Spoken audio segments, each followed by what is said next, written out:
£2 million of steel and coal harnessed together furnish the power that drives Rio Grande Scenic Limited westbound over towering Continental Divide, through rugged Tennessee Pass, 10,240 feet of elevation in a land of Herculean proportions, down a granite vertebra of the backbone of the North American continent, into color-splashed canyons mottled with spruce and pine, evergreen sponges that retard the rush of water from eternal snows.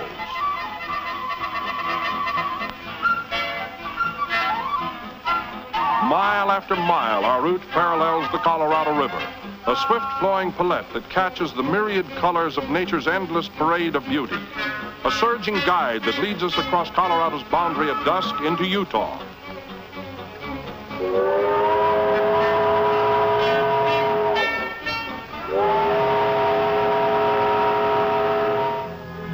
Now a mysterious land of empurpled distances, shadow-tinted by a retreating sun. Rhythmic wheels symphonize a lullaby of flanges and rails, desert night and sky spangles, past small way stations, on to a dawn destination, Arches National Monument, which is reached from a tiny desert outpost, Thompson, Utah.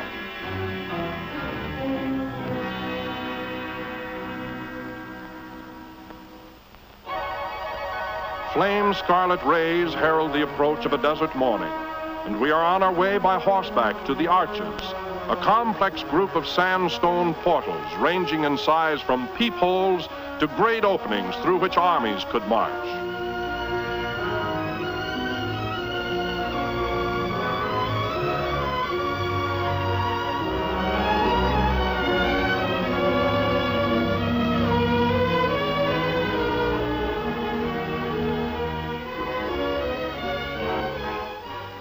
Everywhere they exhibit a wizardry of sculpture, great bowls of sandstone, perfectly engineered. Spectacular rock visions dominating this vast desert domain.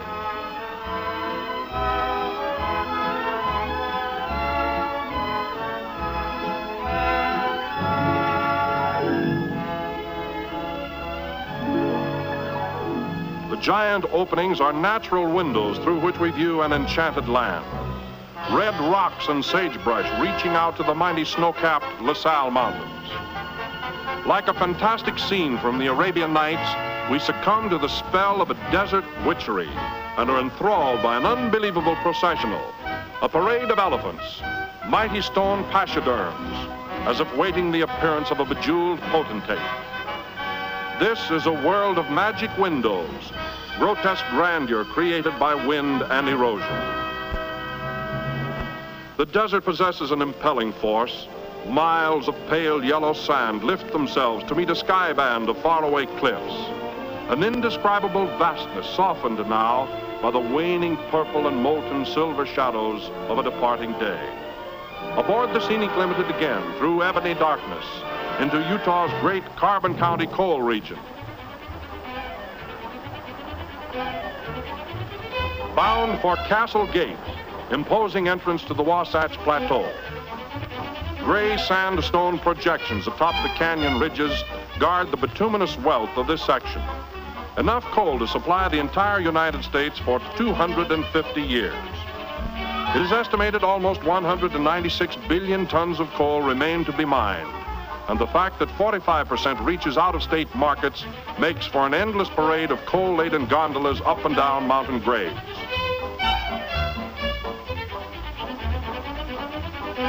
The coal resources of Utah are enormous, with 1/5 of the state underlaid with this valuable combustible mineral.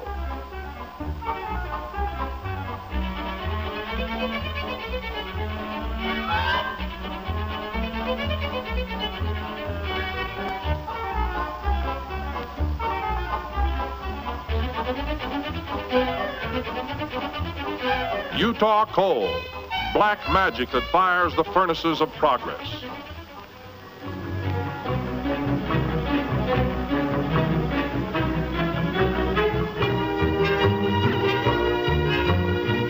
Lunch.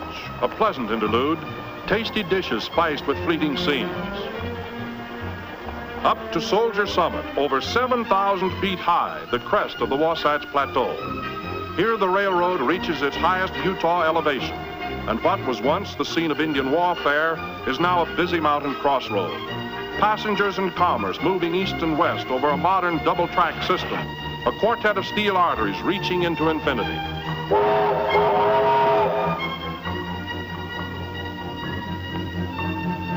We're over the hump and it's down to Provo, Utah's third largest city. A scene of great agricultural activity, Provo testifies to the reclamation of the desert.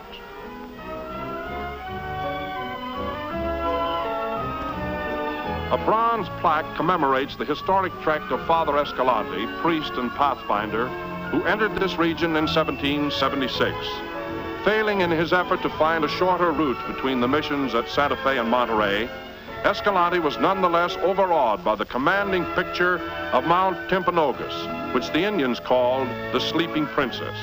Over 12,000 feet high, it is a perpetual spillway for the crystal cold liquid snow rushing to assimilate itself with Utah Lake, the largest body of fresh water in the state and the fountainhead of Utah's vast and important enterprise, irrigation.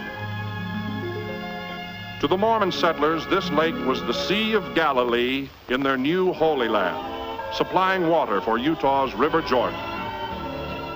To provide a steady flow, powerful pumps are utilized so that man is enabled to cooperate with nature in perpetuating the transformation of once barren Salt Lake Valley.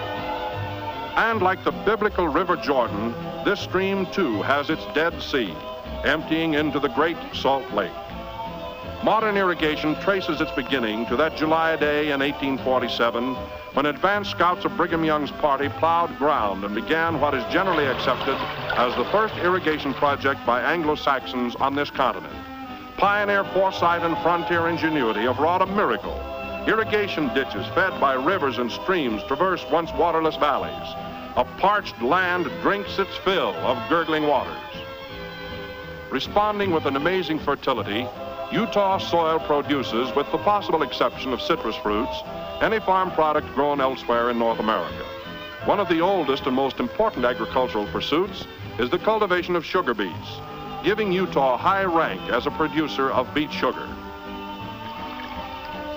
Liquid sunlight gurgles and sings with the cool seduction of flowing water, bestowing a new sense of beauty.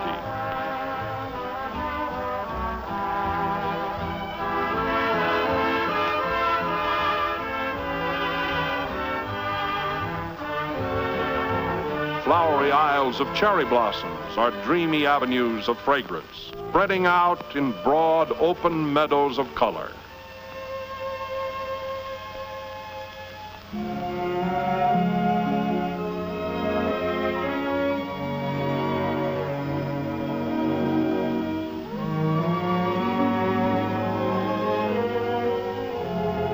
Ethereal petals of pink, delicately tinted by the radiance of a morning sun, create a fairyland pastoral scene with an air of biblical peace and serenity.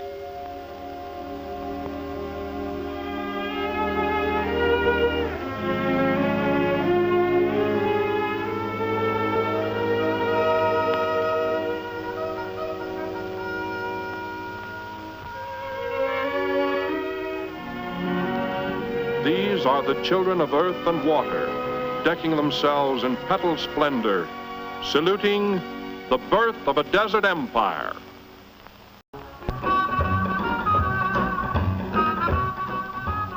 Copperton, Utah, the model city that Copper built with its copper-shingled homes, is the approach to Bingham, famous mining town, with its 7-mile-long canyon street, a narrow lane sprouting frame dwellings.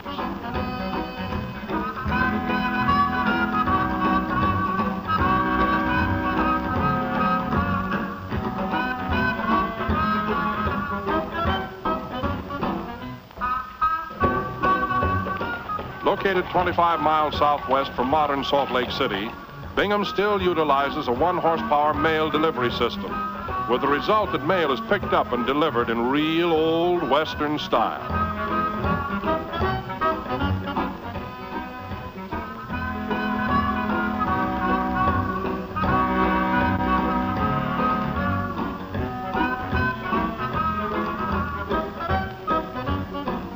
next objective is the mine headquarters of the Utah Copper Company, for many years the scene of feverish activity.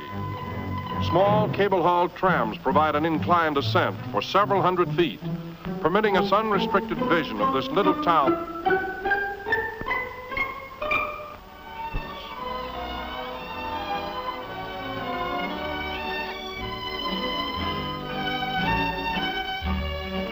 So vast are the mining operations here, it is necessary to board yet another vehicle, this time the caboose of a supply train, to see the world's largest open-cut copper mine.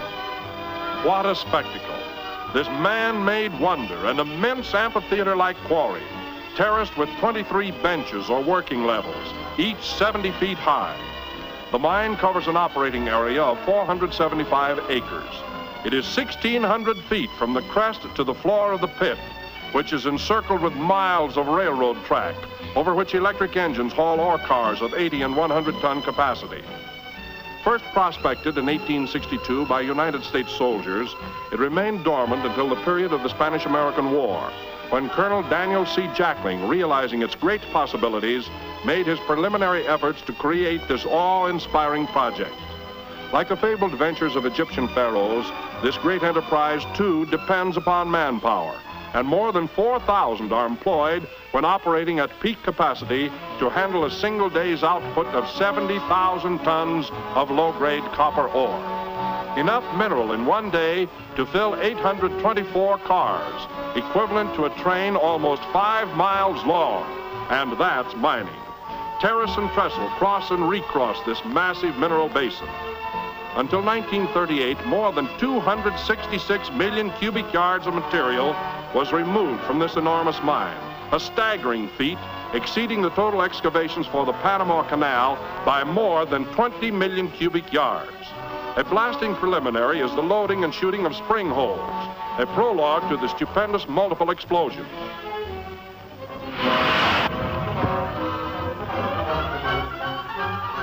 Mechanical molds, electric churn drills burrow into the earth, a chain of holes each approximately 23 feet in depth. Fearless powder monkeys nonchalantly pack these small but mighty capsules of ammonium nitrate powder into the apertures, enough explosive to literally move the earth. And here it goes!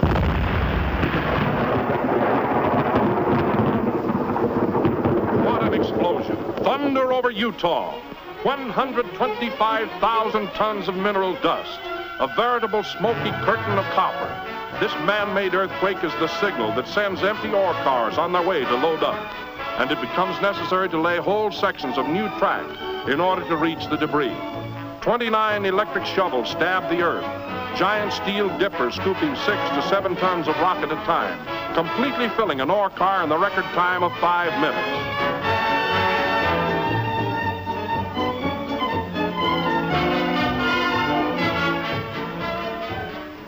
Yes, they move mountains here in Utah. And the parade of rock-laden cars starts for the Magna Mill.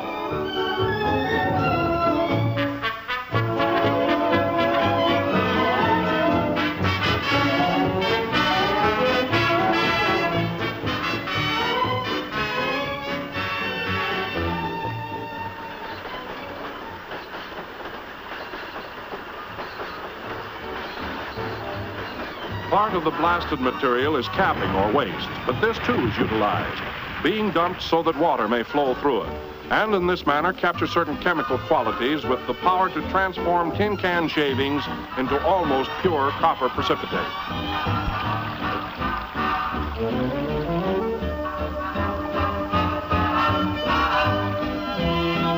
In reality, these shavings are scrap iron, gathered in bales like hay.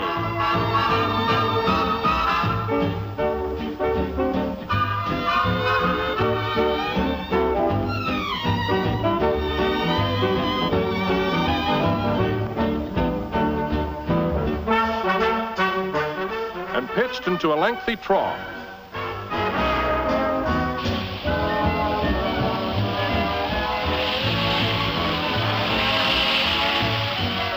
Becoming saturated with the copper-charged water, the waste iron is magically converted into copper. troughs, technically called launders, deposit the solution in huge settling tanks, extending the length of the plant.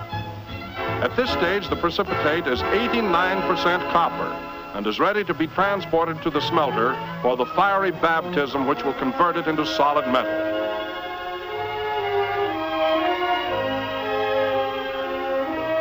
We leave the precipitate and follow the ore to Magnum Mill, where we witness an amazing operation.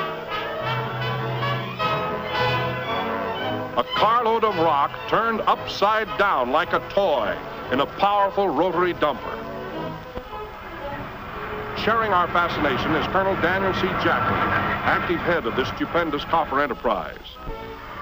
Tons of rock are catapulted into the crusher, looking for all the world like a huge coffee grinder, creating an ear-splitting roar. Conveyor belts carry the grist from crusher to crusher, each chewing the ore a little finer, until mechanical classifiers divert any remaining coarse bits to the battery of ball mills. Pulverized to a fine consistency, the ore is mixed with reagents, becomes a pulp-like mixture, and is delivered to the flotation machines where the copper mineral is floated away from the worthless gangue or rock and recovered as copper concentrate and then made ready for delivery to the smelter. Here, gold, strangely enough, is a byproduct of copper, being caught in valuable quantities in these launders through which the mill tailings flow. Efficient mining and smelting of low-grade ore makes for continuous activity at the massive Garfield smelter, where more copper matte is produced than at any other place in the world. From one steel volcano to another, the fiery copper lava is drawn, rejecting all waste material or slag. The slag is skimmed off. It is poured into special metal dump cars.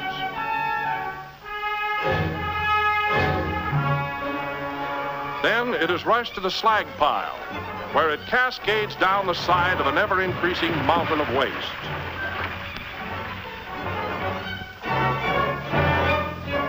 Purged and purified, the stream of molten copper is molded into 450-pound blocks, cooling streams of water playing on the hissing, steaming oblongs.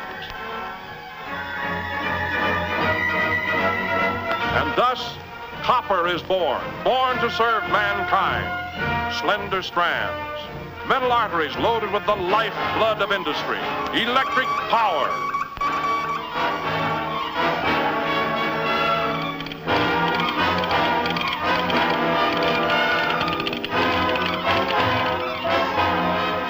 Hemispheres are linked. A world speaks. That's copper. Past small way stations.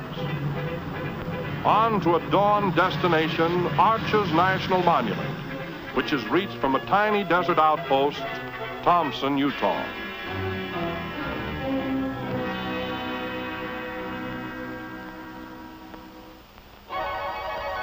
Flame scarlet rays herald the approach of a desert morning, and we are on our way by horseback to the Arches, a complex group of sandstone portals ranging in size from peepholes to great openings through which armies could march.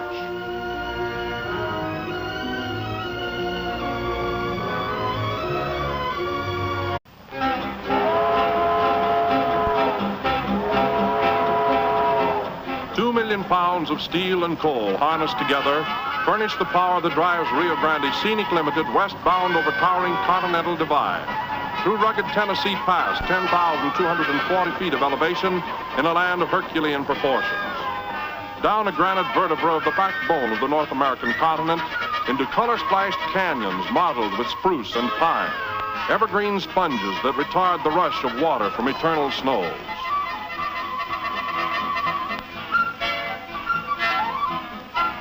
Mile after mile, our route parallels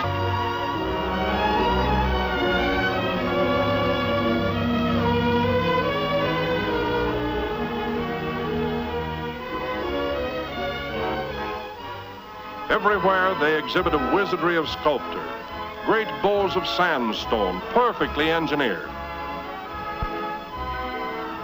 Spectacular rock visions dominating this vast desert domain.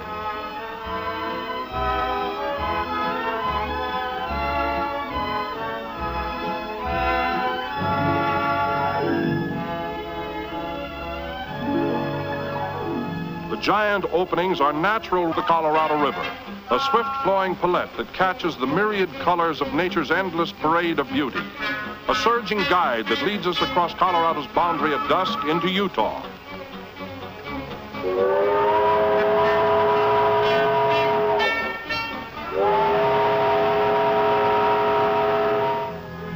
Now a mysterious land of empurpled distances, shadow-tinted by a retreating sun.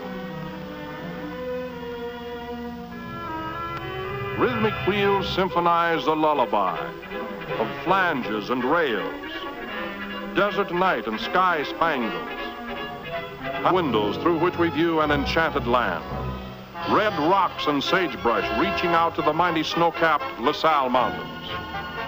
Like a fantastic scene from the Arabian Nights, we succumb to the spell of a desert witchery and are enthralled by an unbelievable processional, a parade of elephants, mighty stone pachyderms, as if waiting the appearance of a bejeweled potentate. This is a world of magic windows, grotesque grandeur created by wind and erosion. The desert possesses an impelling force. Miles of pale yellow sand lift themselves to meet a sky band of faraway cliffs.